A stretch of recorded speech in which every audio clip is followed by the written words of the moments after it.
Perfect.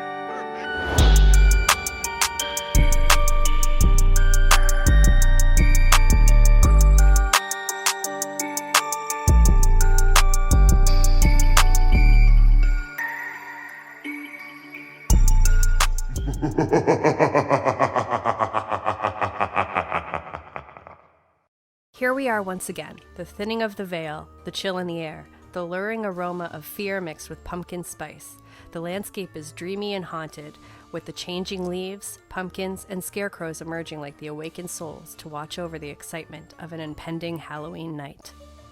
The allure of fun and fright, like when your car breaks down on a dark and stormy night, just in time to discover a mansion full of interesting, otherworldly characters as they invite you into the party. So welcome, dearest Coven members, to another spooky Halloween slumber party with Rae of Black Heart Arts and Sarah of Calling Corners, where we break down and geek out over the witchy, magical, mystical media of the 80s, 90s, and more, and try and fill that video store-shaped hole in our hearts, and do the time warp again. Every time you do one of these, I'm just like sitting here, like head in hand, falling even deeper for you, just being like, ooh la loo, what a story. Oh, I love it. What a wordsmith. Aw, thanks. We should provide some context since no one's heard from us for a few months. Yeah. So we have not given up on the podcast. We are still doing it, but I guess at this point we could say that we did a brief hiatus. Yeah. My thing, it happens every year. It's kind of anticlimactic, but I also do some film work, so was wearing my film hat doing some projects. But your news is more exciting, which was you. Oh yeah, I made a human. Mm-hmm. It's building it up to be a big thing. People do it all the time.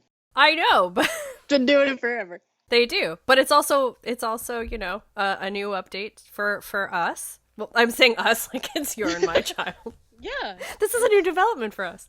Yeah. Well, it is though, legit. He's now part of the podcast, and he is. You can hear him. So if you hear a baby, then that's why.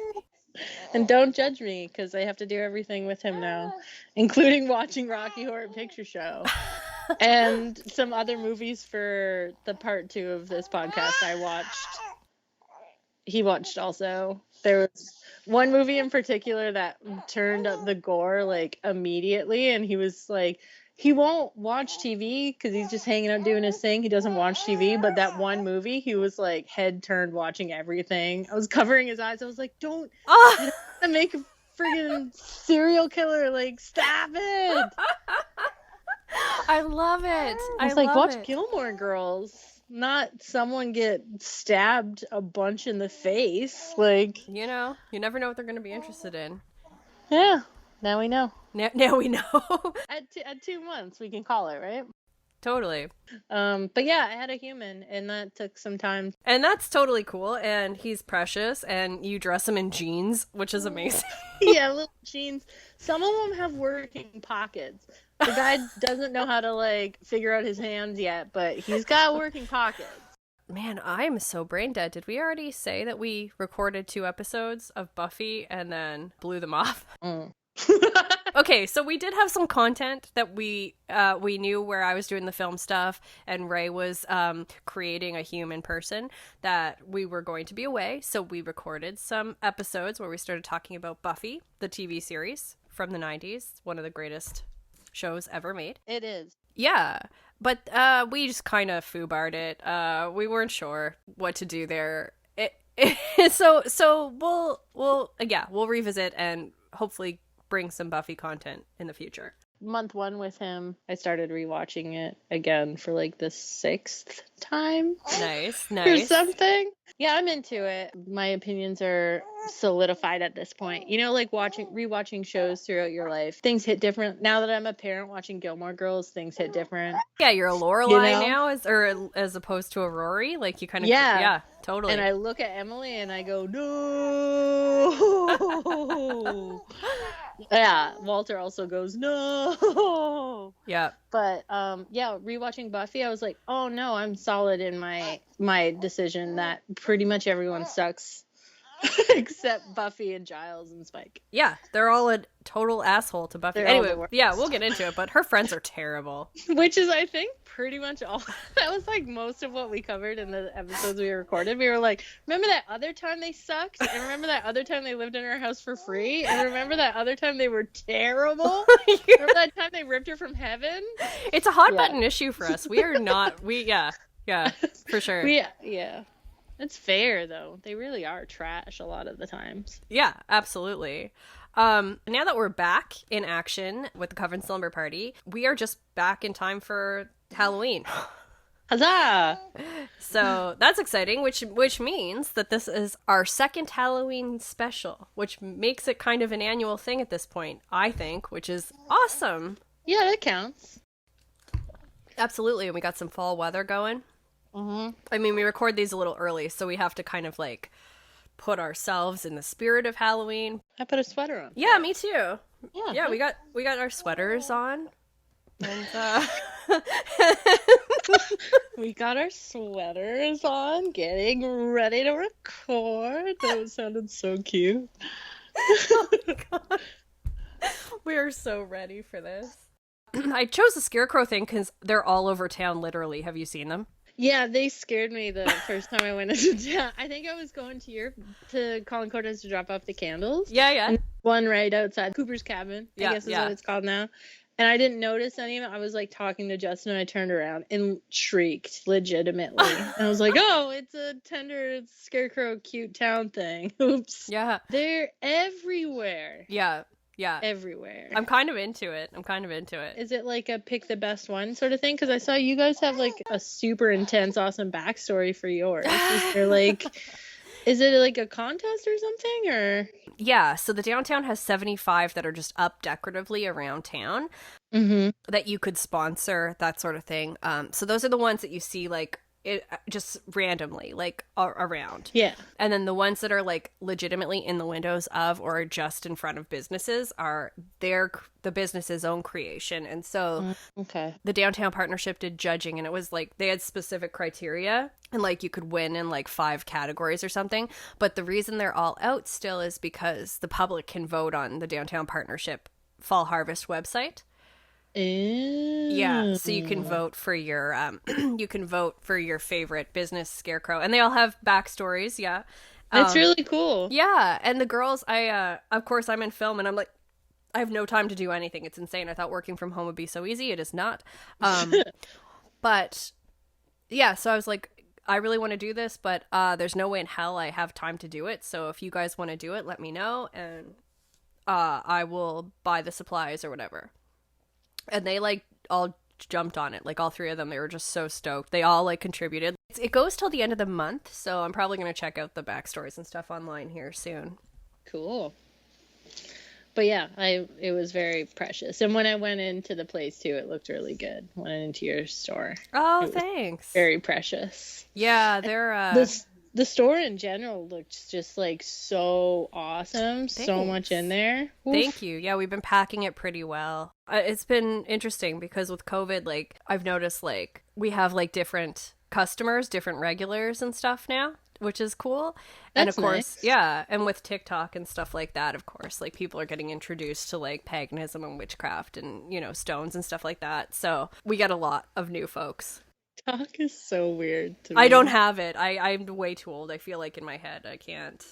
I know businesses get it, but I feel like you need to, though. And when Blackheart comes back, legitimately, I feel like I'm gonna have to like do that and like make videos of making stuff. Because honestly, yeah, but I feel like you'd be good at that. We'll find out.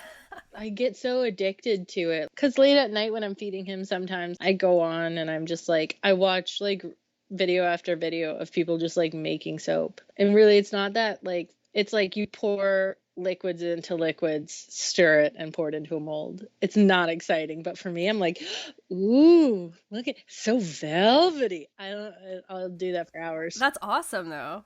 And I mean, yeah, of course you're gonna like that stuff because, like, first of all, it's relaxing as hell. Like watching people do stuff like that, and then that's your craft, so yeah, it's compelling for you. Yeah. welcome to episode 12, our Halloween special, our second Halloween special. Part 1 of tonight's podcast, we'll be chatting the ultimate midnight movie, Rocky Horror Picture Show from 1975. 1975, right? Am I right? Yeah. Yeah, cool. That's correct. And then, part 2, Rae and I will be serving up and breaking down both of our top 10 or just top lists. I don't know. I think I have more than 10, but...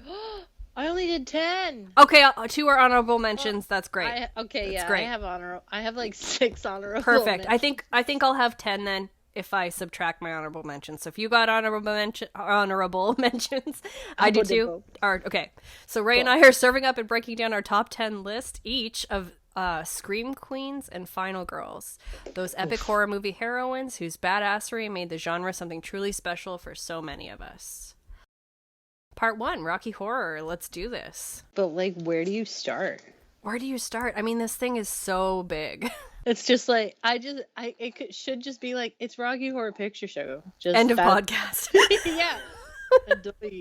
You know what I mean though? Like, I put it on and I was like, I'm ready to dig deep and take notes. And I was like, no, Hill, you've seen this like 40 times. You don't need to watch it again. But it's like great to watch it. It just, I don't know. And then I was just like, what am I supposed to say? Like that it's super dope? Because it is. You know, I know when we did our Blair Witch episode that time, it's like there's so much. I think because it wasn't a favorite movie for either of us, and it didn't like really like we loved it in a lot of ways, and it was groundbreaking in a lot of ways, but it's not one that like is on our top 10 list of anything. Yeah, I would say. So it was easy to kind of like explore like the like more hard and fast facts and technical stuff in history. Where stuff like this, it's just penetrated our souls so much. It's like, I was trying to remember the first time I watched it. I was in junior high for sure. I think it was probably 13 was what I kind of guessed. And I went to one of my friend's places for a sleepover, and I think we watched it like 3 times or something.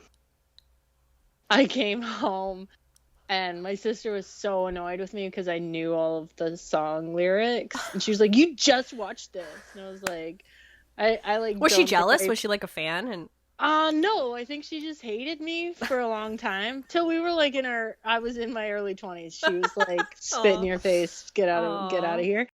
I have a thing though where I can memorize stuff really quickly and easily when it comes to like lyrics and stuff or like movie lines. Okay. So apparently it's annoying. Justin is always like, well, how do you do that? What is wrong with you? That's so funny. Meanwhile, he's printing copies of lyrics off the internet and like studying. I was like, it'd be so cute if we could do like basically a duet of Paradise by the Dashboard Light at karaoke. And like he tried to learn the lyrics and he was like, nope. He was like, I can't do it. That would be so cute. Like, You're right. Oh my God. Oh my God. But anyway, it was just like, I guess whatever. I learned all the lyrics and was like obsessed with the movie. But I was like, why was I in love with it so much? I think it was one of those movies, I think, that just got me deep in a spot that I didn't know existed in me yet. Yeah. The stylistic choices, the sets, the colors, just the over the top, like everything about it was stunning to me. And I think I just was like, yep, I'm along for whatever ride this is. I don't care. Absolutely. I'm just there. Yeah. No, I feel you. You know what's so funny about your introduction story to this is I too saw this movie for the first time in junior high at a sleepover party as well. Yeah. Awesome. Yeah. It was a friend's birthday and she lived really far out of town. Yes. Yeah. Okay. Same with my situation. That's awesome. Oh, so good. And and her mom had like an out of town art gallery. Yeah, and a couple of us like were tending to birthday stuff, and then a couple of them went to the video store to pick out a film. And now I have a sneaking suspicion that if we were to inquire about this today, they would say, "Oh yeah, we heard about it and we heard it was groundbreaking. We needed to see it." But what actually they said when they brought the movie back was, "Look at these lips. This looked cool and weird." Which is how you pick movies when we were in junior high. Right? So, yeah. And then we put that in and it forever changed our lives. As you know. Yeah. Yeah. But I think the same with you. It's like, I can't really put my finger on why I love this movie so much. I wasn't even really into musicals or anything. But it was just like, yeah, it just like spoke to this like weird part of my heart that I was just like, oh, this is how you articulate these feelings. Yeah. Did you want to give the summary of this movie? It was actually kind of fun going on IMDb and reading the different synopses, because like I guess you can write in your own. Okay. And some of them that are written in by people are insanely long, and so like they're just like love letters Right. to the movie. But this one is just: a newly engaged couple have a breakdown in an isolated area and must seek shelter at the bizarre residence of Dr. Frankenfurter. Very vague. Yeah. But also true. Accurate. So. Yeah, so we have Brad and Janet. Yeah, car breaks down, like you said, at the house of a mad scientist / I would say like cabaret spirited. I don't know. How would you describe him? Yeah. I'm into that. This was directed by an Australian director, Jim Sharman, and it was written by Jim Sharman and Richard O'Brien. Yay. Of course, it stars Tim Curry. Like, we'll get into it, but he is on another level in this movie. Oh, yeah. Yeah. He's channeling just like every awesome element. Every single thing that he does. Everything that he does. Every way his body moves. Every like heel he kicks up. Every head flip back. It's so beautiful. I have multiple notes where it's just like Tim Curry is an absolute god. Tim Curry is life. Like there's like all my like viewing notes are just like a love letter to him basically. But he's just so perfect in this movie. I know, he totally is. He totally is. Did you know Mick Jagger wanted to be Frankenfurter? Sorry. I just hate him so much. And he always is like, I want to be in this movie. Like, did you ever watch, was it Fitzcarraldo? He like wanted to be in Fitzcarraldo. There was something else that he wanted to be in too. I can't think of now. Yeah, no, I didn't. He actually did a screen test for Fitzcarraldo where he's like, there's like the scene where he's like, I think he's in a bell tower and he's like, I want my opera. And he's just, it's fucking Mick Jagger. I want my opera. And it's so disgusting. He's just Mick Jagger and everything. Like, there's no. Also, just go sit down. Go away. Just, can you, like, go? What is he, like, 90 years old now? Like, get a life. Anyway. Oh, I love it. Also, but, like, side note, though, I guess the Man Ray painting, what is it called? Lovers, inspired the cover, like, the lip thing. Yes. The lip thing. Yeah, the lips on the cover of the poster. Famous, intro, science fiction double feature, but also inspired the Rolling Stones logo. Yeah, it's an interesting point. Yeah, brings them to layer. It's a good layer, solid layer. So Susan Sarandon is Janet, Barry Bostwick is Brad, Patricia Quinn as Magenta, Nell Campbell as Columbia, and Meatloaf as Eddie. Ex-Delivery Boy, one of my favorites of all time. Right? And I guess we should mention just, I don't know, it seems like you need to mention, and Peter Hindwood? As Rocky. I have to say that I'm not into that type of dude. Same.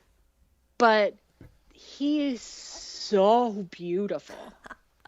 Do you know, like, looking at him, I'm just like, you were just made to be loved. Like, his face, his jaw, everything about him, I'm like, he did not have a hard time in his life. Ladies were just like... Wait, I'm going to Google a picture of him. Peter Hindwood, okay. Like, Rocky is stunning.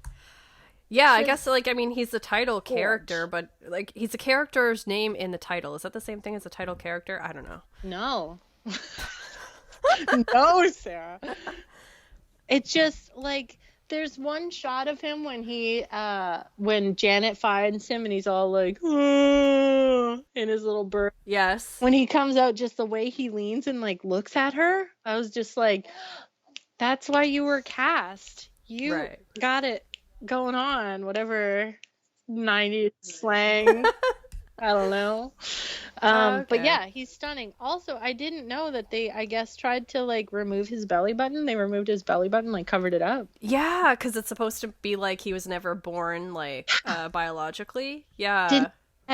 Didn't get that till now. Nope, same. I didn't get it either. But I did read that in like a facts thing online or something. Yeah. Like, yeah, no, I totally missed that in the movie. Totally missed that. I found it. That one picture. I'm gonna like. Can you see? Oh, yeah, no, I can totally see that. Yeah, I don't know, man. I think Susan Sarandon looks like a fucking babe in that picture. Yeah, because that bang just like the way I know it's the bang. Like, oh, what beautiful. Oh, yeah, stunning in this whole film. Exquisite. But that's one of the things I find like that's so funny about this movie is like just how sex it is. I guess. I don't know. I'm like, I was so stupid about most everything related to sex and love and bodies and face smushings and stuff. Right. Like, for most of my life. Right. So it's just so weird that when I was like, yeah, probably 13 watching this movie and like not getting any of it. No, me neither. Like, I like this. His jacket's neat. His jacket's neat. I know, I was the same. But there's so much stuff. There's so much like overt sexual stuff, and then there's just like all these like innuendos. It's just like there's so much stuff. I've seen this movie so many times that like my parents know that I have a huge spot in my heart. We've actually gone on trips like when I was in high school where I brought this as the soundtrack and we would like all sing it driving around to go climb mountains. Neptune did a production of it years ago and they got me tickets, so we went and saw it and it was amazing. But you know, the prompts that usually happen, I don't think they do it anymore. It was like the throwing the toast and the toilet paper and whatever. It's more just like verbal stuff now. Mm-hmm. And so they said at the beginning of the show at Neptune, they were like, don't throw toast at us. Here's a list of things that you can yell out at that time to like still have the audience participation. And there was the one scene where Frank and Brad are like having their time. Yeah. And it's like, oh, Master, you have to come. Like, we released the dogs on Rocky. And he goes, coming. And then we were all supposed to yell, and so's Brad. It was so funny. And then I looked over and my dad was directly beside me also yelling, and so's Brad. And I was like, oh, this is weird. Like, didn't hit me until that moment where I was like, I don't know, like 18 or 19. And I was like, this is strange. Yeah. Yeah. There's so, like, or just like, this. Yeah. Yeah. Or just like, you know, going around the house just singing Touch a Touch a Touch Me. Which is one of my favorite songs in the whole movie, honestly. Oh, I was going to ask, what is your favorite song? Probably that. Mm-hmm. Yeah, I would say Touch a Touch a Touch Me is probably my favorite song. I love Janet. She's so precious. She is precious. And that's just her moment. That is true. Yeah. I can see that. That's probably... I really like the Creature of the Night part. Oh, yeah, so good. It's very exciting for me. Yeah. I think I'd have to go with Hot Patootie, though. Hot Patootie is another favorite. I mean, Meatloaf. Coming out of the ice on a motorcycle? I playing know. the saxophone? Right? With a slice on his head, clearly where they removed half of his brain? Like, what? Yeah, because they had to remove half of his brain to give to Rocky? Is that what it was? Yeah. Yeah, it's just kind of like when, Frank is like, did I make a mistake splitting the brain between the two of them? So good. I also forgot how many great lines are in this movie. So many. Sorry, we got sidetracked. There's so many things I want to talk about. No, that's okay. Actually, you brought something up, too, that I want to talk about. So this did start as a stage production, a stage show, that was released, I think, in 1973 is when it premiered, the stage show. Is that right? I'll go with that. I can't remember the dates exactly, but it premiered in London. Oh, yeah, okay. So, yeah, it began as a stage play at the Royal Court Theatre in London. And it was the stage play was written by Richard O'Brien. Richard O'Brien. Yeah. Who we all know as Riff Raff. I think he wrote it because he like didn't have any acting jobs, and he was like, "Well, I'll write my own." And which that he did.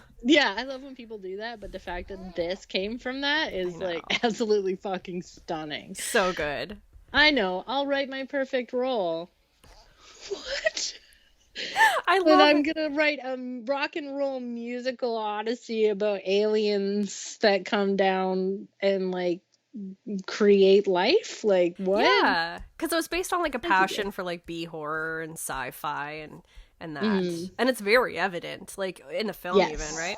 The stage play was called The Rocky Horror Show, but I actually heard that it was originally titled before it premiered. They came from Denton High, or they came from Denton. I They wasn't came sure, from Denton, I right? think. Yeah. Yeah. So glad that It's like changed. again, like it's like again like a nod though, like it came from outer Totally, space, totally. like Yeah, yeah. very true. I mean, it just Rocky Horror Show just like has some sort of potent, I don't know, something Again, like extra. I don't, because it makes no sense, but so much sense at the same time.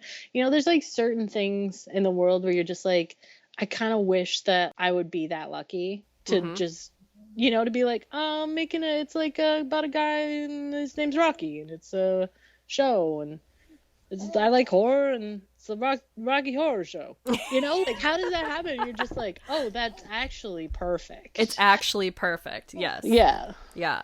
And I guess the characters of Magenta and Columbia were the same person in the play as Hmm. well. That was another Which change is that they made for the crazy film. to me. I know, because Nell Campbell and who's the girl? Patricia Patricia.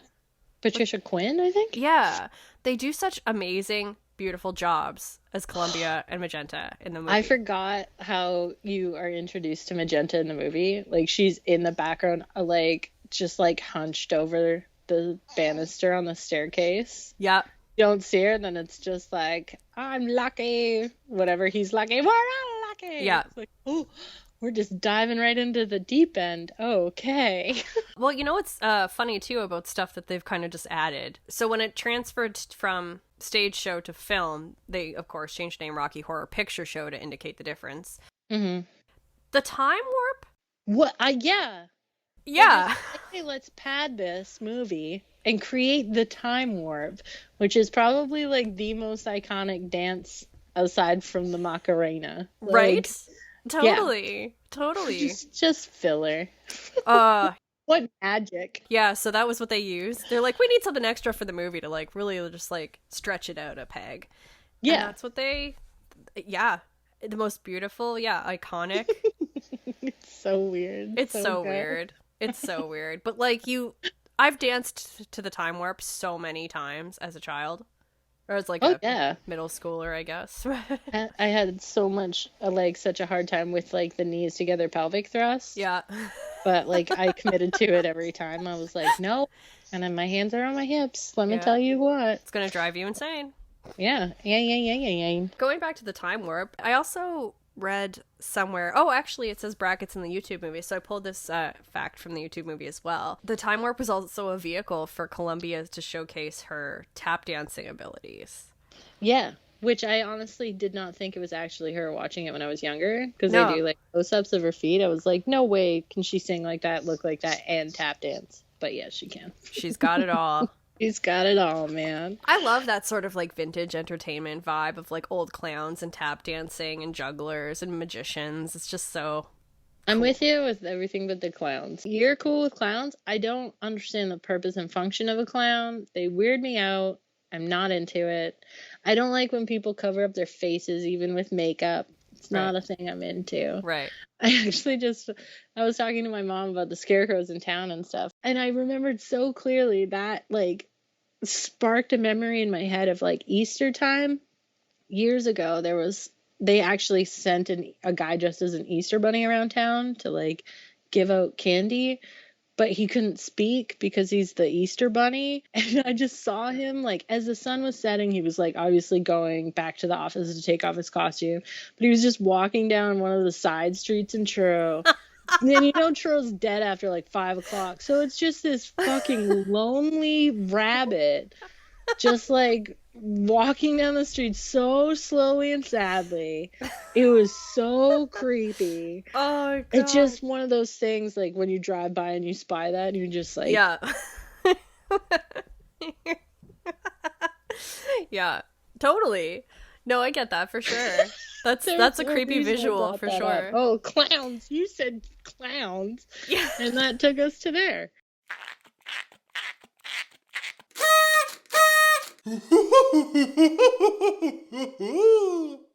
It would be so cool to have seen the play, honestly. Like, I know I wasn't alive, Mm-hmm. but so neat.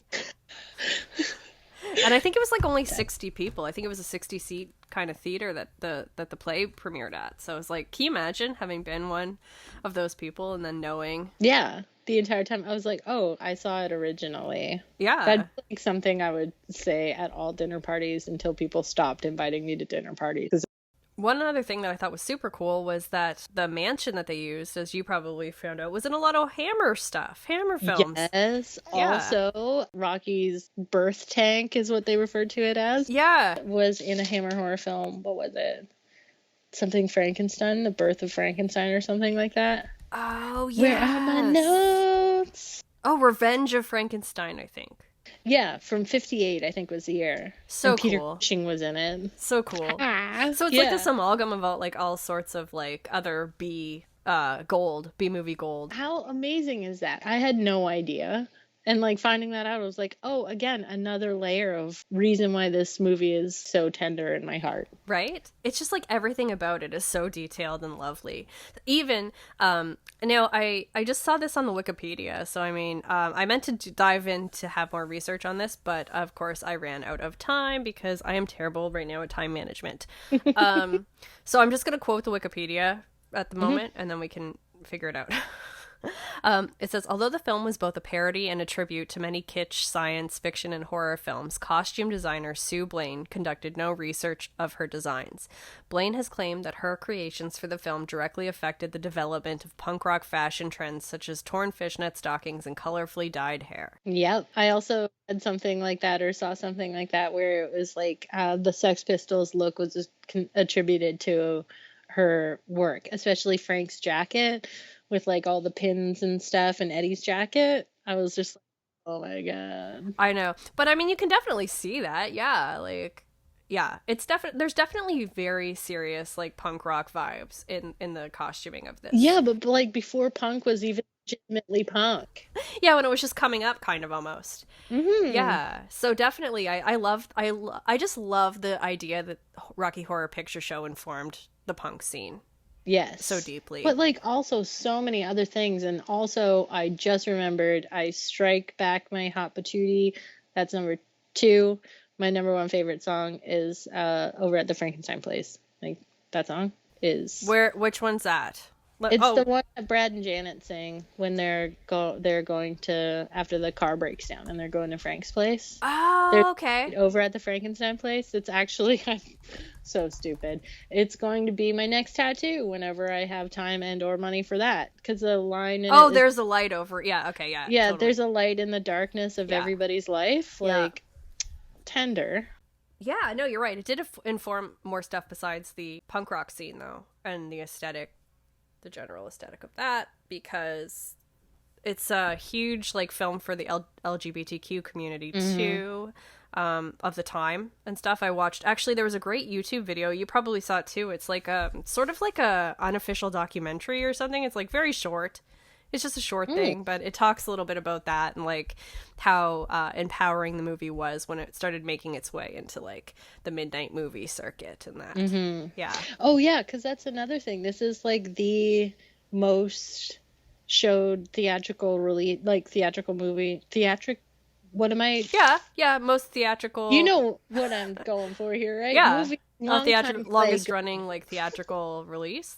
Yeah, because it was released and then it continued to run theatrically in a theater. I guess they like released it and then pulled it because like 20th Century Fox didn't want to spend a bunch of money on it, and it was like pretty risque, and they were like, we gave you a tiny budget, it's not going over very well. They pulled it from theaters, and then like universities and stuff got copies and started showing it all the time, and then they found out, they were like, oh, so okay, yeah, we'll release it again in theaters, and then it just kept going. Yeah, and because it's a midnight movie and it's so, like, I think even at the time, like in the 70s, it was, into the 80s too, and maybe even now, but there's places that do it like literally weekly. Mm-hmm. And I Yeah. saw a lot of, when I was doing the small bit of research I had time to squeeze in on this, I did see a lot of, like, blogs or, like, personal piece articles about, from kids that actually would go to the weekly thing and, like, how it benefited them socially and...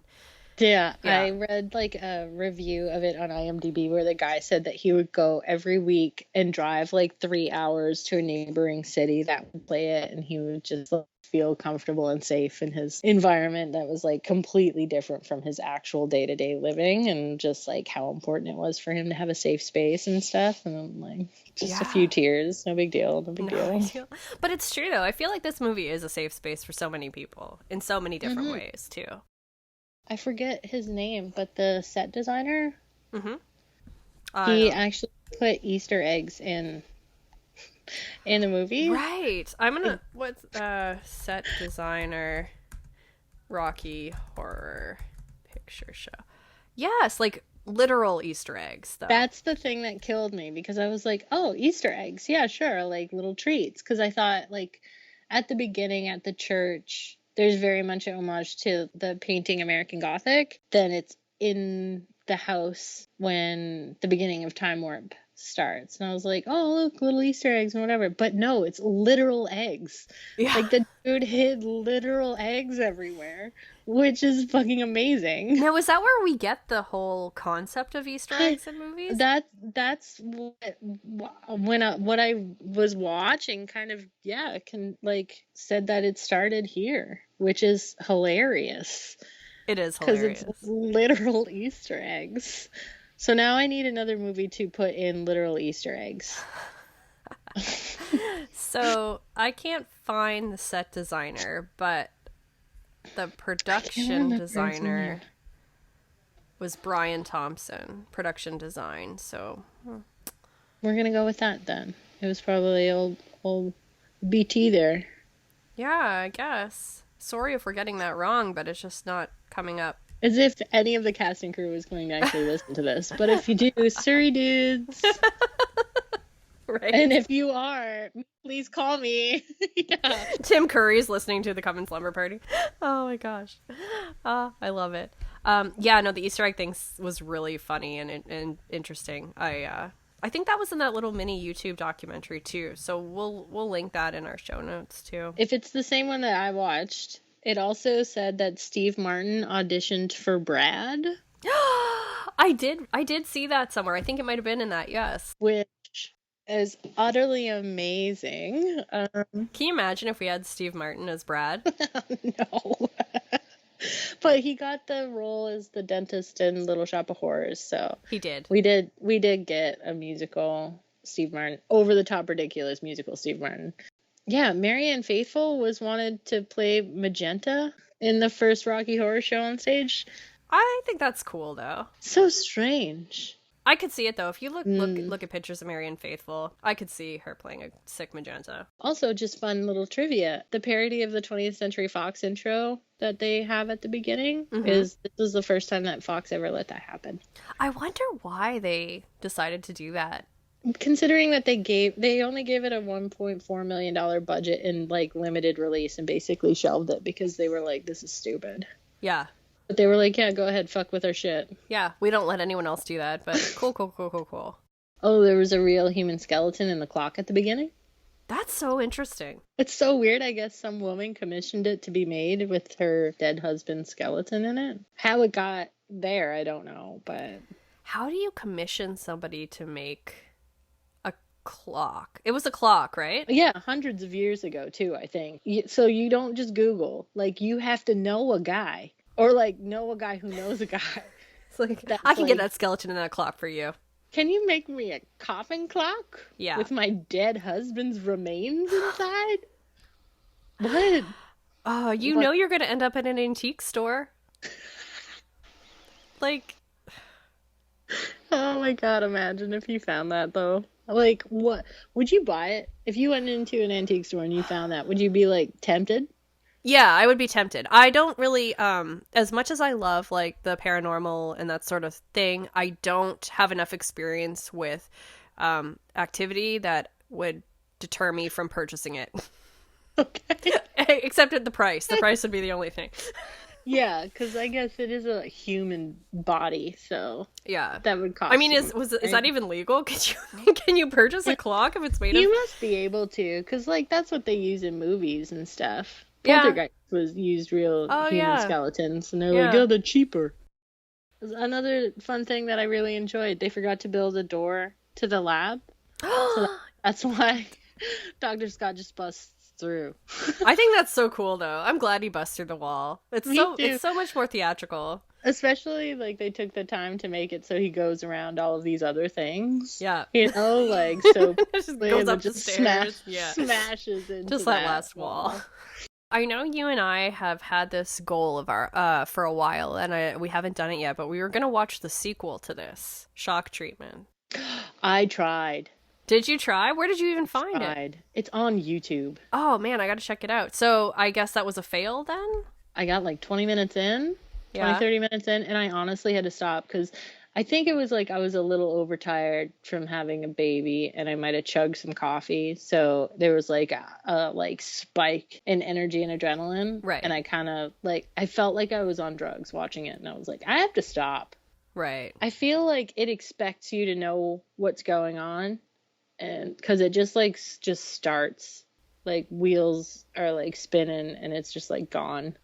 But I was like, wait, what? That's Brad and Janet? Wait, what? Yeah, because it's understand. different characters. Yeah. Yeah, it just was a lot. I'm gonna try to watch it again for sure. Now that I know it's on YouTube, shit. Yeah, but I just was like, nah, I can't. I think you have to be in the right mood. And maybe not at I don't know, 1:00 on a Tuesday.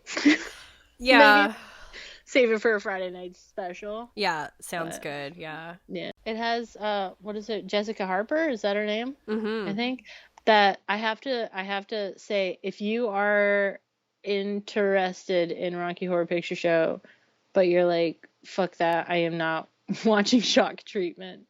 Because, honestly, the music's just not the same. There was a song where they're, talking about microwaves and toasters and stuff, and you're like, that's kind of cute, but, I am not getting down with this long term. Right. I would definitely recommend Phantom of the Paradise.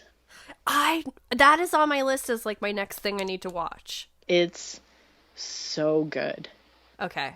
So good. I remember, people, 10 years ago being like, you need to watch this. This movie was made for you. And I was like, but then I actually watched it multiple times, and it is amazing. I'm so excited. And it came out in 94. Right. So it's one of those things. It's I don't think if Phantom of the Paradise didn't come out, I don't know if Rocky Horror would be, I don't know. There's in the cultural vernacular that it's in right now. I just don't know if it would have had an attempt to be put on the screen, you know, right. Because it's very much in the same. There's that one little special pocket that's those two movies, I think. Yeah. And if anybody knows any other movies that would fit in that pocket, please let me know. But that's it. Mm-hmm. But again, I think Phantom of the Paradise wasn't well received either.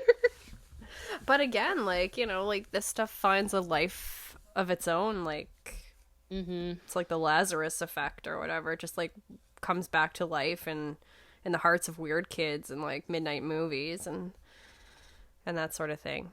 And Halloween costumes. I mean, most people I know have dressed up as at least one character from Rocky Horror for at least a Halloween. Oh, side note, again, I won a costume contest at Novelty and won a gift certificate dressed as Frankenfurter.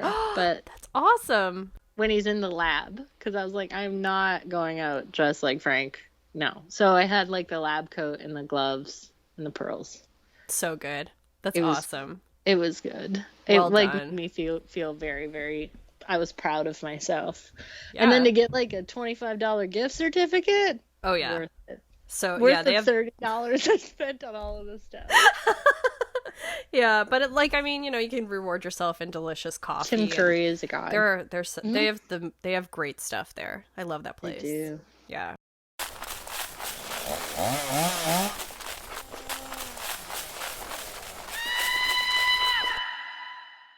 If you've hung out with us this far, then we have officially made it to part 2. I'm nervous about this.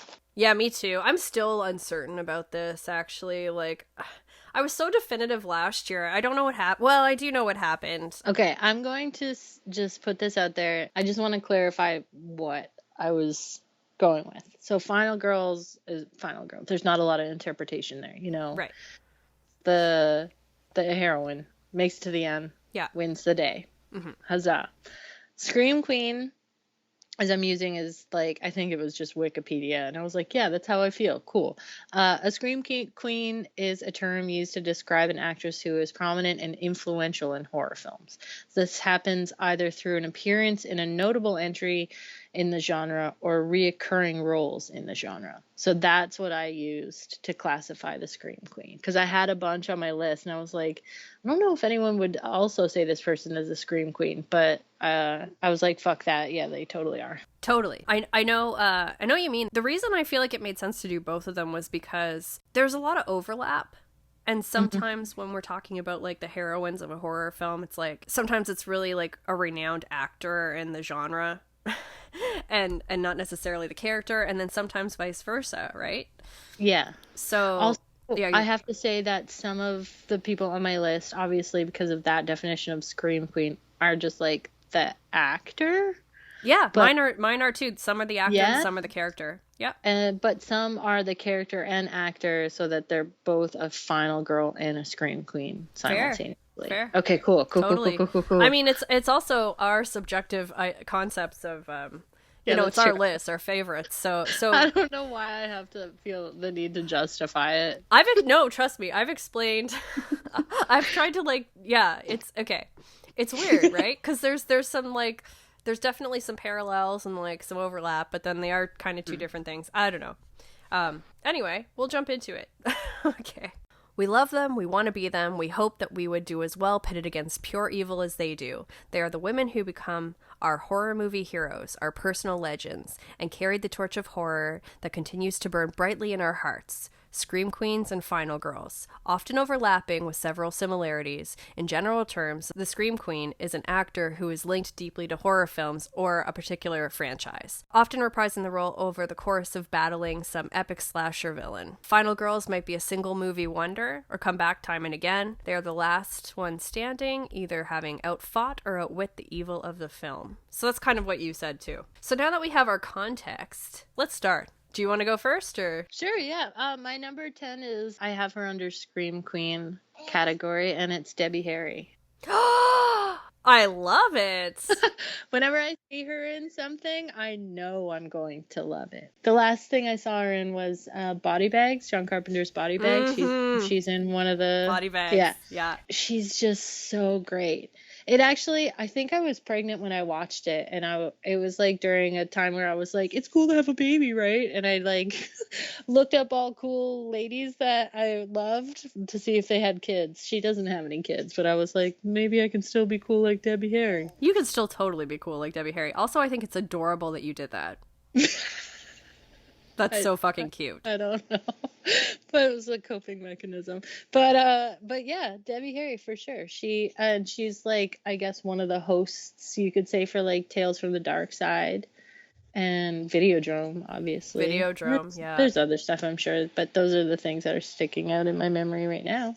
So my number 10 is a dual one, and you know this one because we had talked about this briefly when we hung out, but Max and Amanda Cartwright, the characters, Max and Amanda Cartwright, aka Nancy, the Final Girls, the mother and daughter pairing from the movie The Final Girls from 2015. It's really good. It's a very cute movie. It is such a cute movie. It really tugs at your heartstrings. Yeah, like you said, when she's like about to, I feel like I'm gonna totally spoil it. Spoilers. Yeah. Go ahead. Spoilers, yeah. But like when she's about to meet her end and she's like stripping to Betty Davis eyes in a field like filled with rain clouds. This is so precious. It's so cute. And precious. For context, the stripping is because they're parroting the whole concept of like being naked or nude. Yes. Calls the slasher toward you. Yeah. And it was so touching though. Yeah, Betty Davis eyes come on. Oh, I shed a tear, I think. It was tender. It was so tender. So Max is played by Tessa Farmiga, Who's American Horror Story? That's all I got. And that is a handle. I did not know that was her name.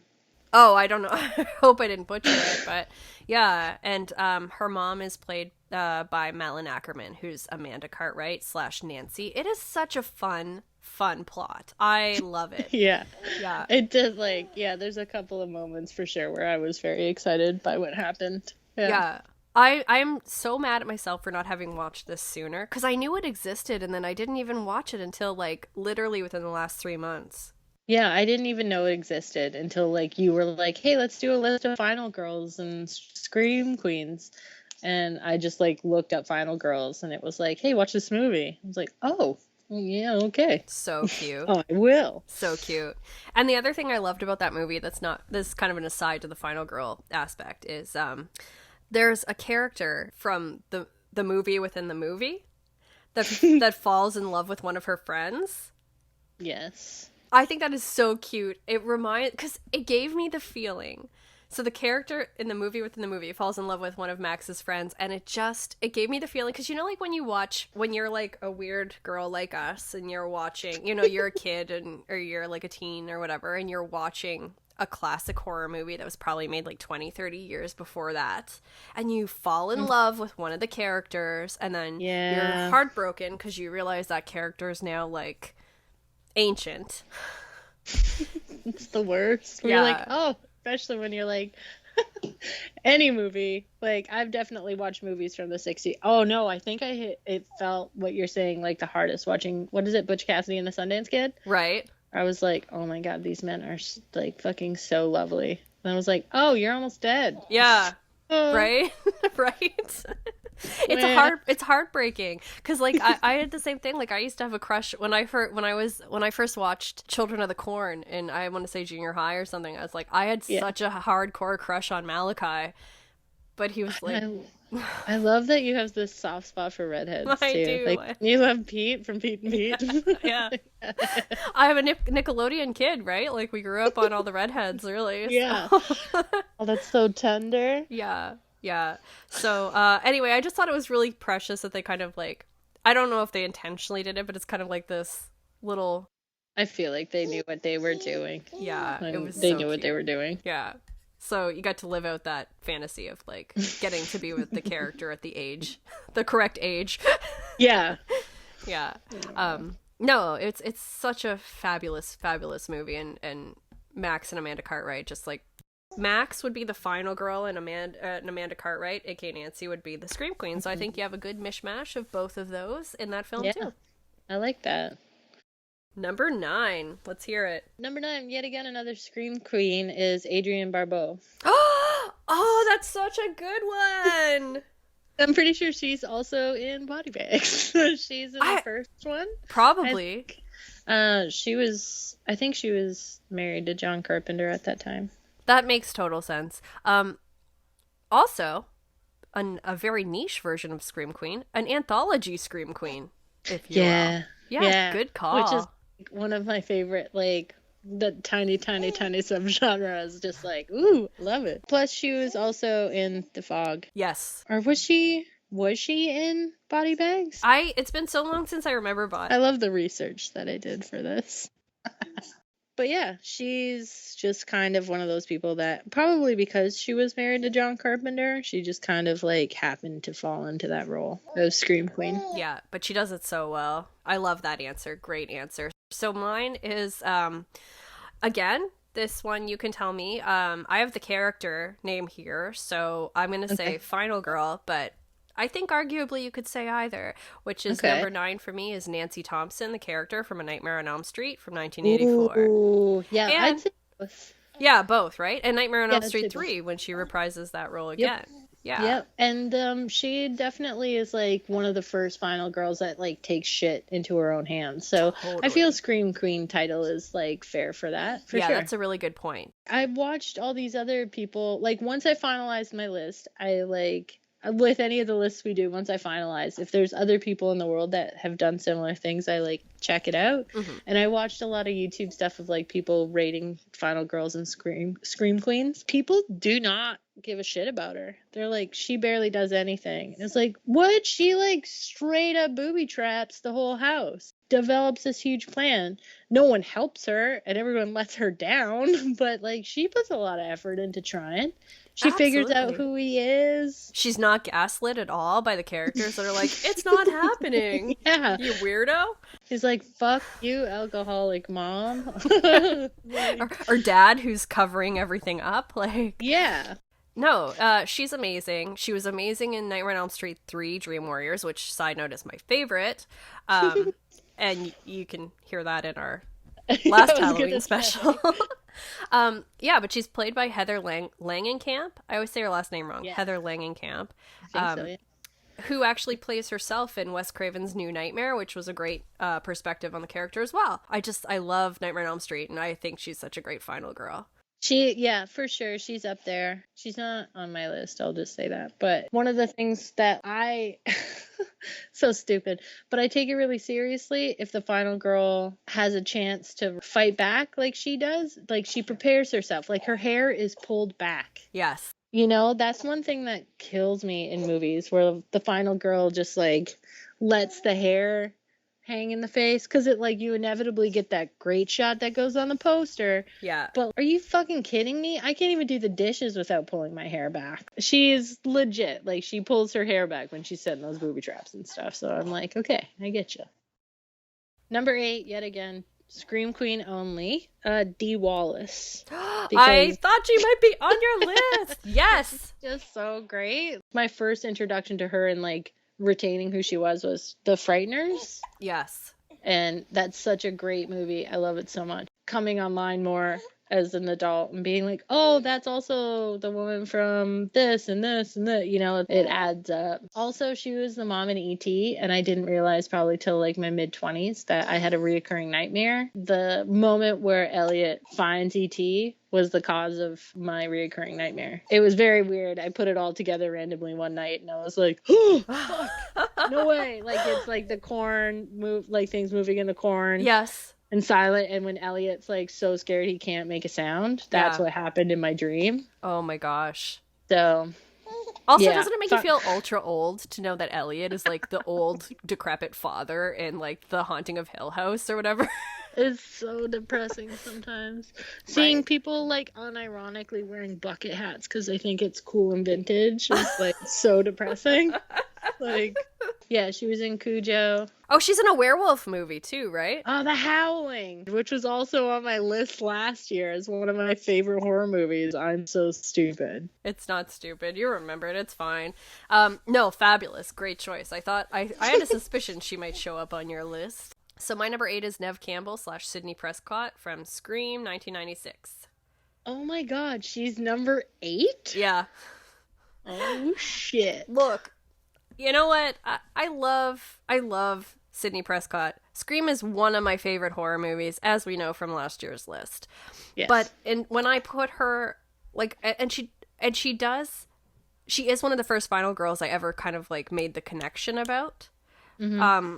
And did find a lot of empowerment at the time with her. But like when I put her in a list over the years as just a single character, like outside the rest of the film, she's not probably the top one for me. Okay, so, you're just going based off of the first movie?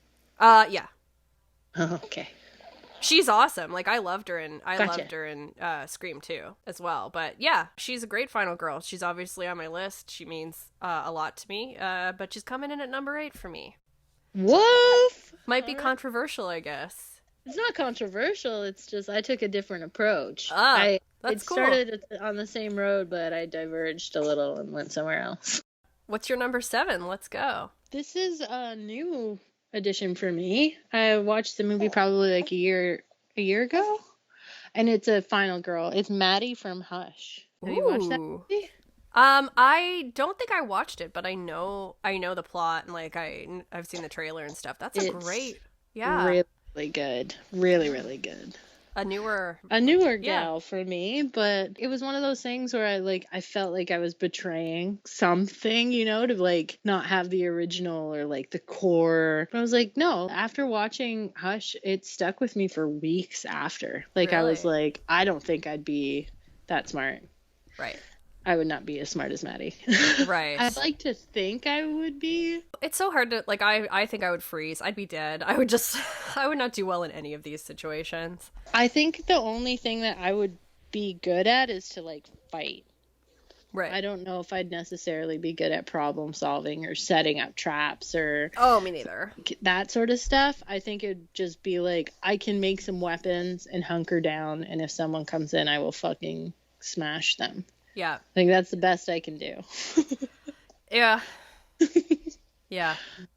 That's probably all I could do. I could be like a decoy and die in the process or something. Like I could be like a trap that, like, reaching for the stars, I call it. I'm just being a realist. I think you might have a little bit more to offer than decoy, but I'd recommend watching it. Even if you know the plot and everything, it's still really well put together, and like, yeah, it's done really well. Yeah, and it's one where she, like, outsmarts them. Mm-hmm. It's because she's deaf, so she has had to adapt her entire life to kind of problem solve and, like, work out dangerous situations kind of thing. So I'm sorry, I did not do proper research. I'm pretty sure she's a writer, and one of the things that her mom tells her at some point is that she has to think about all potential endings and all potential options for her writing. And so she does that with all of the options that she has for survival, where she's like, I could do this, this, this, this, and this, but it plays out and stuff. So it's like, it's really cool that she kind of has a one-up, even though she has a disability. She's like... I know what you mean, though. It's like her critical thinking is, like, beyond what... Yeah. It's like, so, yeah, she can't hear, but she is, like, still probably ahead of you, like, problem solving and assuming what you're doing, or, like, you know, so it's really cool. It's definitely a good watch. It made me want to, like, get rid of windows. You know, certain movies like that where it's just like, the guy was outside just looking in, where you're just like, yeah, just why do houses have windows? It's so fucking creepy. There's a get rid of windows thing on my list as well, actually. Oh, cool. Yeah. Okay. I don't outright say it, but it made me think of it when you said that. Okay. Yeah, so my number 7's a little bit of a it's probably controversial in that it might not count per se, but I wanted to add her because I love this movie. So I'll just say what it is here. So my number 7 is Vicky Carpenter, who is the character from Prom Night 2, Hello, Mary Lou, from 1987. God. Right? Okay. So I don't really remember Vicky, but okay, let's go. So Vicky's the main character, the main girl, who is, like, sweet and lovely and gets possessed by the 50s prom queen, gotcha, Mary Lou, the evil, vengeful spirit of the 1950s prom queen. So this movie's so weird. Yeah. And most of the time when people, like, have seen it, and the one scene that's very memorable for me is, like, there's a locker scene. Do you remember that? So there's a girl running from the possessed Vicky. I believe she's possessed at this time with Mary Lou, but truly Mary Lou is, like, stalking one of the girls from school, and the girl runs into the locker room and hides in a locker, and she, like, supernaturally slams the lockers on either side together and kind of sandwiches her in, and all this blood spews out of the middle locker. I vaguely remember that, yes. Yeah. It was just like the visual. I just remember it so well, seeing this movie as a kid. It's just so weird and interesting. Seeing this movie as a kid. The girl, like, gets set on fire within the first 2 minutes. She's just a ball of flames. I love how you're like, yeah, I'll keep watching this. Oh my gosh, yeah. So, yeah, no, it was great. Yeah, and the ball of flames, she does get set on fire. You're right. That's how Mary Lou gets killed. Yeah, so Vicky's just, like, she's the main character in that. She has to, like, figure out what to do. I don't know. Now, here's the thing. I saw this movie, like, 3 times. I cannot remember for the life of me how it ends. What's his name? Bill Nordham, the guy played by Michael Ironside. He's right. Like a cop or something, or like a dad. The dad, yeah. Principal. Maybe he's the principal. He is, and he's Mary Lou's. And he was ex-boyfriend or something. He's the one that accidentally sets her on fire. Yeah. Yeah. He gets possessed with Mary Lou at the end. Oh, and he okay. drives away with like the with the kids in the back, and they're like, yeah, I'm so glad that that's over. And then he plays like whatever cliche song is Mary Lou's song, and like I think even like looks over his shoulder like like credits roll. See, it's such a great, like, doesn't that description, what we just said, make you want to watch this movie? It's such a fun one. And the other reason that I love it so much is because it's the favorite movie of Diana Prince, aka Darcy the Mail Girl, who I love.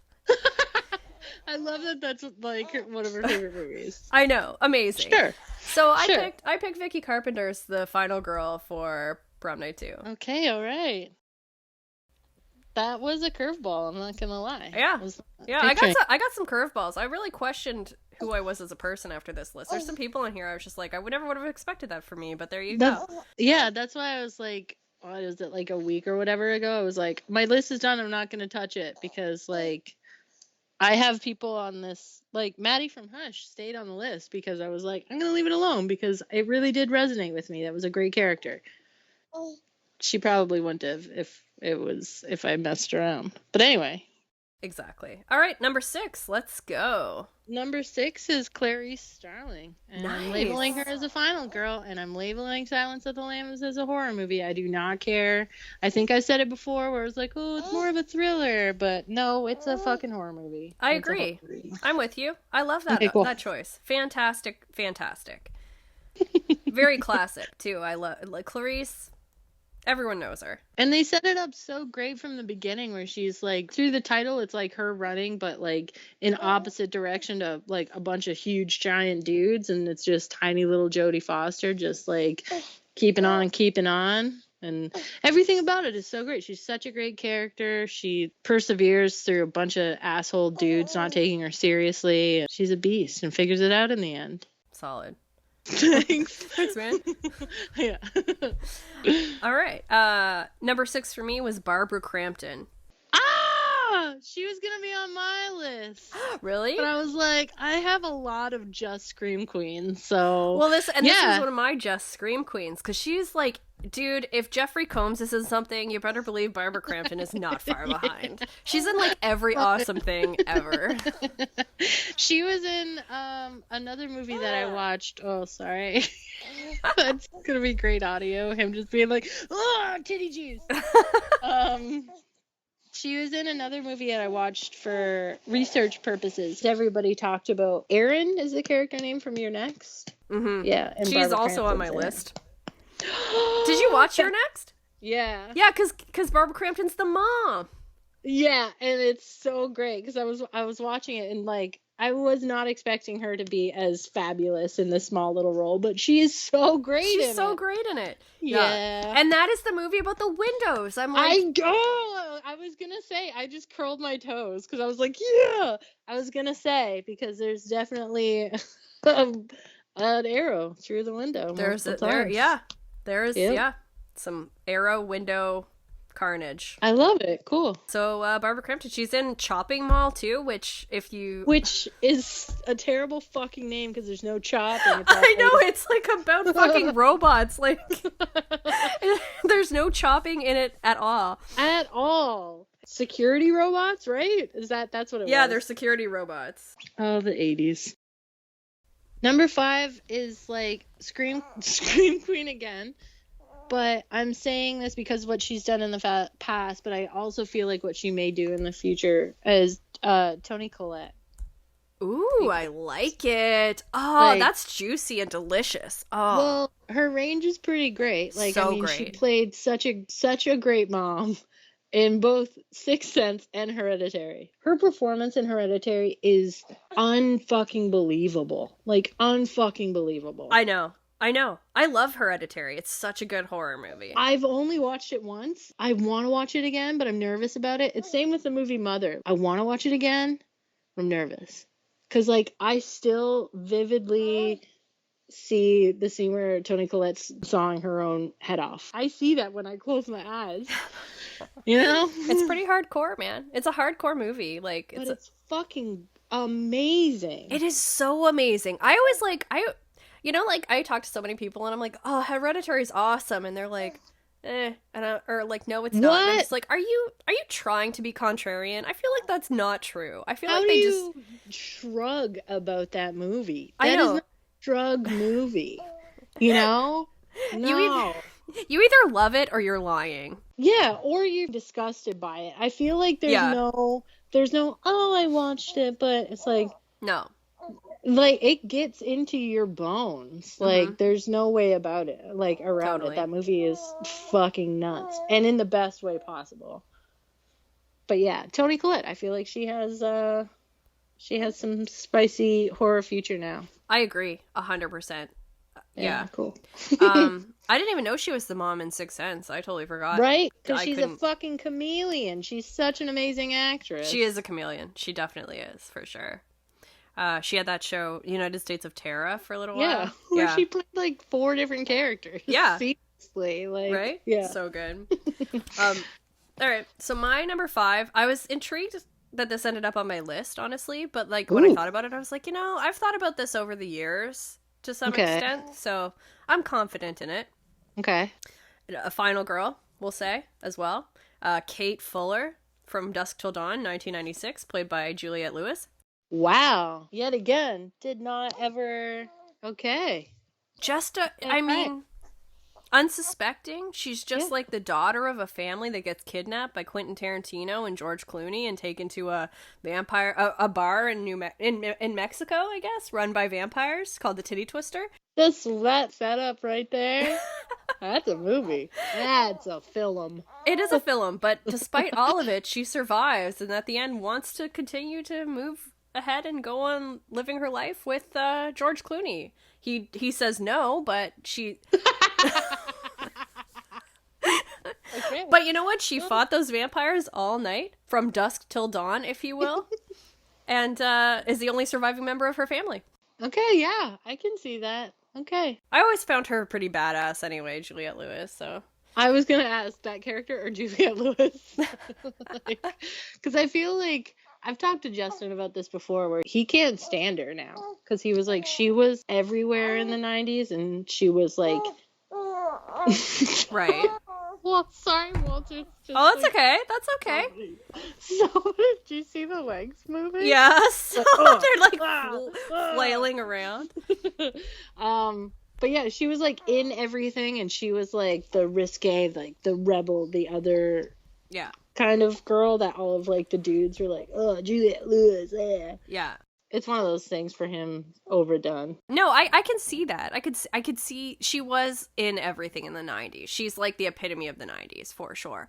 I don't know, man. There's just a special warm spot in my heart where she lives, and so hence his character made my list. Plus, From Dusk Till Dawn made my honorable mentions last year. I just feel like it needed some more credit. You know what I mean? Like, it's such a dope movie. I actually haven't watched that in 15 years. I should probably watch it again. Well, and it doesn't hold up. I mean, like... That's actually more enticing for me. Like, you want to watch it even more. George Clooney's giant tribal tattoos doesn't translate into the 2020s. It's weird. What? Or even just like the concept of like, you know how like at the end of the movie it's like the Titty Twister bar and then it zooms out and you can see directly behind the bars all of the like landfill of like all the bodies and cars of everyone that's gone to the bar that the vampires have eaten. And I'm like, dude, that would show up on Google Maps so fast today. There would be no hidden secret vampire lair like that. Oh fuck, I love that though. Google Maps. Right? Yeah. Okay, cool. Yeah, but I am gonna now watch it though. My number 4. Okay, so this is the start of another hybridization sort of thing that I'm doing on the list. So this is a final girl character, but also a Scream Queen actress. It is including all of the movies. So like her multiple like roles as the same character putting together to make her a ultimate final girl is Laurie Strode and Jamie Lee Curtis. Yeah, she's technically like the original Scream Queen with the title. Yeah. So, sure. I'm going to ignore all of the Halloweens in the middle and go with the original and the 2018. And you gotta admit that she kind of becomes a badass final girl. She crushes it. She's awesome as the teen Scream Queen. She's awesome as the grandma in the newest iteration. So fucking great. That's that fucking island in the kitchen that, like, moves into the, like, panic room. So good. So good. So good. Yeah. And then she broke her daughter, but also trained her to be dope as fuck. Yeah. Like, she should be thankful. Spoiler at the end, but, like, when her daughter is like, I can't do it, Mom, I can't. And then as soon as he walks there, and she's like, gotcha. And fucking shoots him. Yeah. Brilliant. Years of training. Dude. Yeah. What's right? up? Yeah. Yeah. So, yeah. It's kind of like a duh, but I like Laurie as a final girl in the original. Like, she fucks him up. Totally. And saves the kids and does her best. She falls a lot. Yeah. Like, not down a flight of stairs, but sort of. She gets put through the ringer. She does. And, resourceful. Totally. She's like the epitome. Yeah. Yeah. So, I know that's kind of like cliche or whatever, but I'm going with it. I don't think anyone would take us seriously if we had a final girl list and that she wasn't on it at all. That she wasn't, yeah. If she didn't make this podcast at all, they'd be like, they don't know what they're talking about. Yeah, 100%. My number 4, actually, circling back, is Erin from Your Next, 2011. Dope! I know she makes a lot of modern lists, but dope. I didn't put her on my list because I literally watched the movie like a couple of days ago, and I was like, I don't think I can, in my heart, do that because I don't know. But, like, if we did this list next year, she'd be on my list, probably. Yeah. Because I'm like, yeah. Well, it's interesting with Your Next, because, you know how, like, sometimes people will be like, well, you said it happened to you already, like, people do this to you, but, like, they'll be like, oh, this movie was made for you, check this out. I started watching it. Somebody, like, a few people had said that, Your Next, I should watch, and it was, like, great for me or whatever, and I started watching it, I was like, why the fuck did they think that? Like, it's a home invasion movie, like, not my thing at all. I don't get it. But as it went on, I was like, oh, okay, I get it. It's this Erin character that's, like, important, like, this survivalist, like, Wonder Woman who, like, totally fucks up the plan. Yeah. And spoilers, 100% spoilers, be warned now, her choice to fuck up her boyfriend... Fucking great. Fucking great. Like, there might be an engagement. Like, what and he's just like, why? She's like, why not? Yeah. Such a great, why not? So good. So good. Bravo. Yeah, because she's like, I could have died too. And he was like, no, you weren't supposed to. She was like, but I could have. Yeah. Like, very easily. Yeah. Yeah. Her boyfriend was a doofus. I really did like that none of the kids got along, so it was, like, really shitty right from the get-go. Yeah. But one thing I have to say, though, like, I did kind of think that the girlfriend, is it Francis or something? Or I don't remember, but the other girlfriend. Yeah. The brother that is behind it, his girlfriend was a little bit too, like, quiet and weird. Where I was like, there's something wrong with you. Like, I'm supposed to notice that you're a piece of shit. Oh, yeah, his girlfriend was terrible from the start. Yeah. Yeah. So I was like, am I supposed to be, is this like, am I supposed to be You think it's like tricked? a red herring or something, but it's like, no. Yeah. No, that is straight up just... It's a pile. Okay, got it. But I have to say, I was so blown away by the inventiveness of some of the kills, like with the sister especially, at the beginning.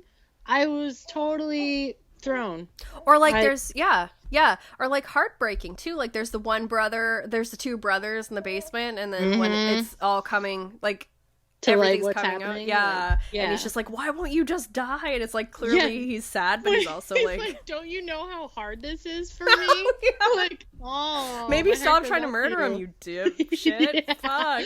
The dude stabbed like 18 times. Oh, but that was the movie I was watching with Walter, and he was like, as soon as like it was, I think it was the sister with the neck injury, I'll say, he was like looking at the screen so intently. I was like, no, stop, like, no, stop it. He takes after his mom. I was like, I don't want to break you this soon. Oh my god. Later, dude, later. So good. But yeah, that's good. Erin is a total beast, but unfortunately one of those characters that has bangs in her face the entire time. Yeah. But also, I kind of it didn't bother me as much because she just was so confident in everything that she was doing. Yeah. And when she was like, oh, I was raised on a survivalist compound, I guess. it makes sense. And you're like, oh, yeah, you straight up are a boss. You do not care if hair is in your face because you've done this 18 billion times and you're cool. Yeah. You get that feel. So, yeah. Yeah. She's like, sometimes there's hair in your face when stuff like this happens. You just roll Yeah. with it. Yeah. And sometimes you have to smash a guy's brain with a meat tenderizer like 10 times. Sometimes you do. Like, I think 3 would have been fine, but she, like, goes in deep. Yeah. So it is a pretty rad movie. Came out in 2011. Check it out if you haven't. All right. What's your number 3? My number 3 is, again, okay, a little similar to my number 4, but it's just, I'm going to say that she's the ultimate final girl, and it's Sarah Connor. Oh, good one. Yes. Yes. Specifically T2. Like, that's the ultimate fucking final girl right there.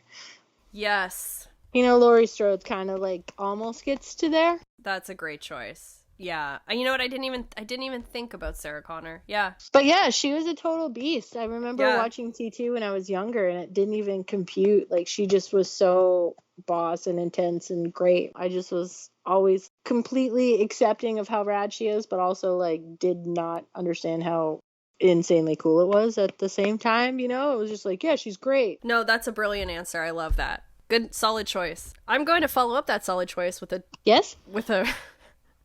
fucking hilarious choice. Oh, I'm so excited. Yay. Final girl, Geraldine from Demon Knight, 1995.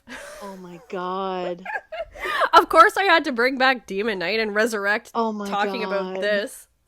I was like, okay, there are 2 that I thought were going to be on the list. 3, I guess. And so far, 2 of them are on it. That's so funny. Okay, cool. Yeah, so I talked about her last year, so I'm not going to get super into it, but Geraldine was played by Jada Pinkett before she was Smith. Yeah, she just outsmarts the shit out of Billy Zane, who is the Demon Knight of said title. Billy Zane. Oh, it's so good. It's so good. I can't speak enough about how delicious and, like, amazing that movie is. And she's great in it. It just makes me so happy that you love that movie so much. Okay, my number 2, it was already on your list. But again, I have to say, I'm saying that final girl, but also Scream Queen, because Sidney Prescott has evolved a lot, and even in the first film, she delivers a performance, and the character is written in such a way that I think classifies her as a Scream Queen as well. I would agree. But yeah, I'm like smashing all of the Sydneys together, 1, 2, 3, and 4. So that's why I'm like, she's a fucking boss, number 2 final girl. Because by the end of it, like in the 4th, she knows what's up. Also, I might be kind of tainted by the fact that I did just recently watch all 4 of the movies. Okay, my number 2, straight up Scream Queen, 100%. Danielle Harris, Halloween 4 et al. She's so fucking great. Okay. Yeah, so I follow her on Instagram now because she's an adult woman as opposed to she was a kid in Halloween 4. I think she's in Halloween 5 too. She got her start in 1988 as like a horror person in Halloween 4. And I pretty much have been known and watching her and stuff since I saw the Halloweens. She was in one of the remakes too of it. She's in a bunch of like horror stuff. She's in like she was in Don't Tell Mom the Babysitter's Dead, which isn't particularly horror but very 90s. But it's so great though. Yeah, and she was in Erie, Indiana as well. She played an episode. She was like the love interest for one of them. Yep, heart locket. The heart one. The skateboarder kid just straight up gets fucking run over and dies. Yeah, it's an intense heavy episode. It's a very heavy episode, yeah.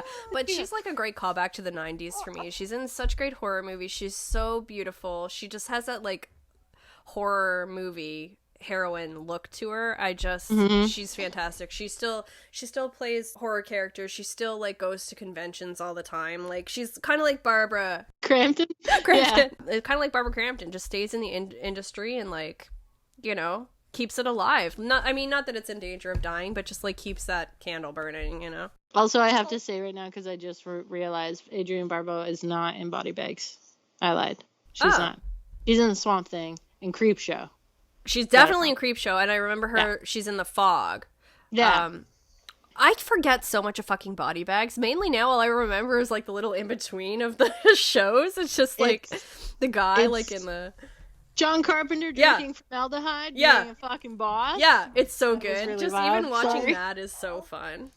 No, it's really great. It was a lot of fun to watch. But yeah, sorry, I just wanted to throw that in there. Because if somebody's listening and it's like, this girl's a fucking idiot, it's like, I'll get to it eventually. We'll circle back.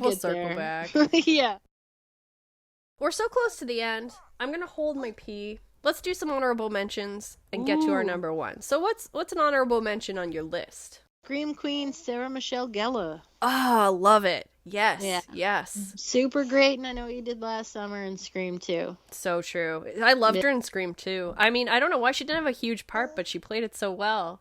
Yeah, and I also love that subtle little nod, like when she's at home on the phone with Teddy or Ted or whatever, and they play, she like finally stops clicking the TV and watches Nosferatu. I love it. That just is something that makes me happy to be like, aw, Buffy. You?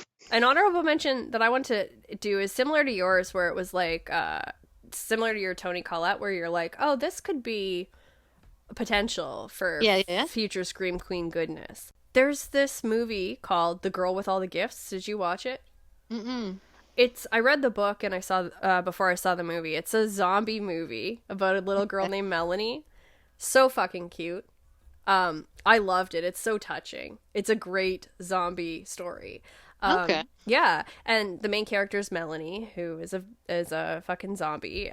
It's just like this really unique perspective on like the zombie genre, and the movie is not as detailed as the book, but Melanie's played by a British actor named Sienna Nanua, and she is awesome. She was 13 when she made the movie, and her performance is so good, and I'm just like, dude, this girl has so much potential as a fucking Scream Queen. I can't even. And what was it called again? The Girl with All the Gifts. Okay. She did such a great job. She really brought the character to life, I found, and after reading the book, like it's kind of hard to do that, you know what I mean? Like when you see the movie and you're like, eh. But no, Sienna did a great job, and I feel like she has so much horror potential, and I'm really excited and hopeful that she'll do more horror stuff. So I have one more honorable mention, so if you want to do... I have two more. Okay, so why don't you... and they're both characters, and I'm going to classify them as final girls. Number one, I don't think I've ever seen it on a list, but like the introduction of this as a final girl is confusing because this movie also has a final girl that is my number 2 slot. But Gale Weathers. Ah, that's smart. Fucking counts, man. She's through it just as much as Sydney almost. She crushes it, yeah. Yeah, and she's always around. She's always around. Yeah. She's always trying and fighting and you're experimenting with hairstyles. Oh, so true. But yeah, I think Gail needs some love. Even though she's kind of an asshole, I love that she's an asshole. Yeah, I do too. But then another is Christy from Hellraiser. Oh yeah, she almost made my list too. She's great. Yeah, I remember the first time I watched it, I was like really like almost proud of her, where I was like, yeah that's amazing. You go. So how the fuck would you hold yourself with 4 fucking Cenobites in the room? I would die. My heart would just stop. Yeah, same. My heart would just be like, no. No. Yeah. Yeah. Absolutely. Or like in the sequel when she goes to hell to save her dad, which she forgets about halfway through the movie, but still very noble. She tries. Very noble. But yeah, those are mine. You? Officially an honorable mention, Elvira. Oh, she was gonna be... Yeah, okay, same. Yep. Awesome! Okay. Oh, really? That's so good. Yeah. I know we've been trying to figure out a way to talk about Elvira on every podcast, or at least to some degree. Because, I mean, man, she's a horror fucking icon. Yeah, 100%.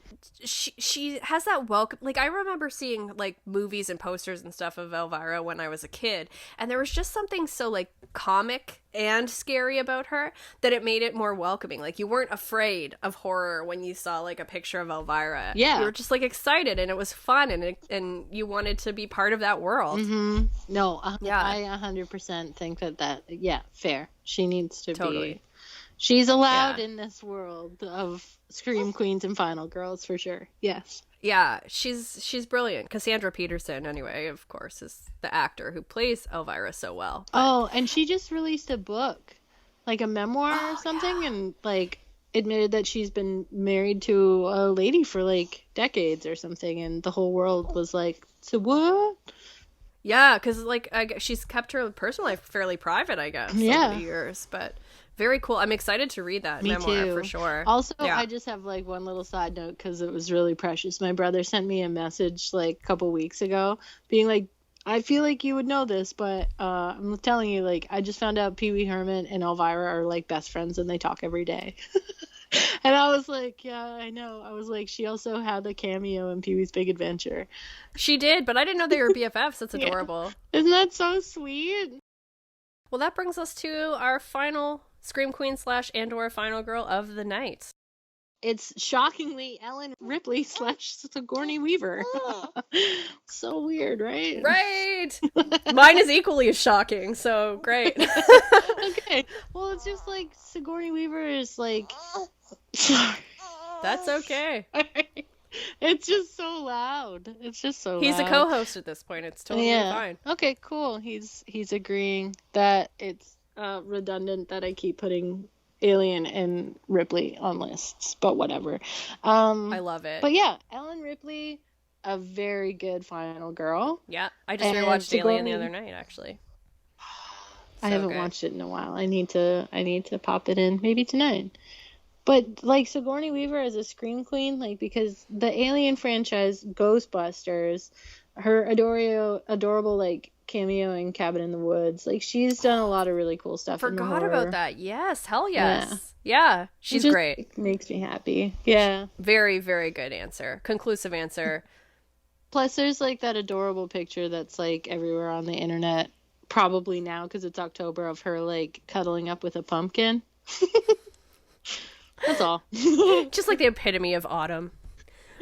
You know? Yes. And of course, my number one, obvious as fuck, Catherine Isabel. Oh my god! I got them all! Ginger Fitzgerald. I mean, I was like, I don't have to put her on a list or on a honorable mention. It's fine. She'll be there. Yeah. Yeah. I mean, we talked about ginger snaps all in our birthday episode, and this made our horror list. I mean, at this point, it's pretty much just a ginger snap / Catherine Isabel fan podcast. But yeah, I mean, she's everything. She's, you know. She's got it all. She is the full package. She is the full package. I mean, Ginger Snaps is just still arguably the best, like, werewolf horror movie I've ever seen. Oh, yeah. I think it is up there with The Howling for me. Because they both have, like, they both offer you more than just, like, here, man, turn wolf, bad, Yeah. I like that. I appreciate that. Me too. And she was in American Mary, of course, which was so good. It was, like, it's not for everyone. It's quite dark, but, like, so good. Yeah. She was in Hannibal, too, wasn't she? She's in Hannibal, and she's in a series called The Order on Netflix, which is pretty good as well.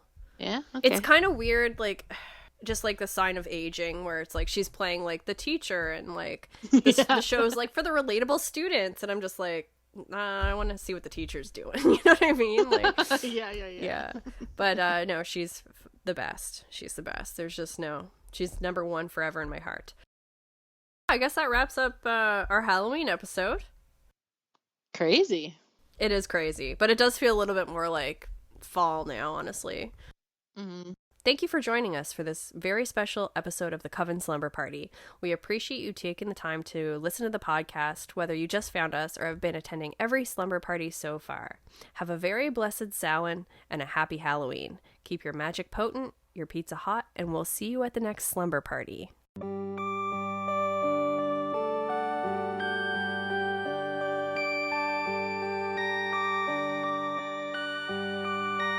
Perfect.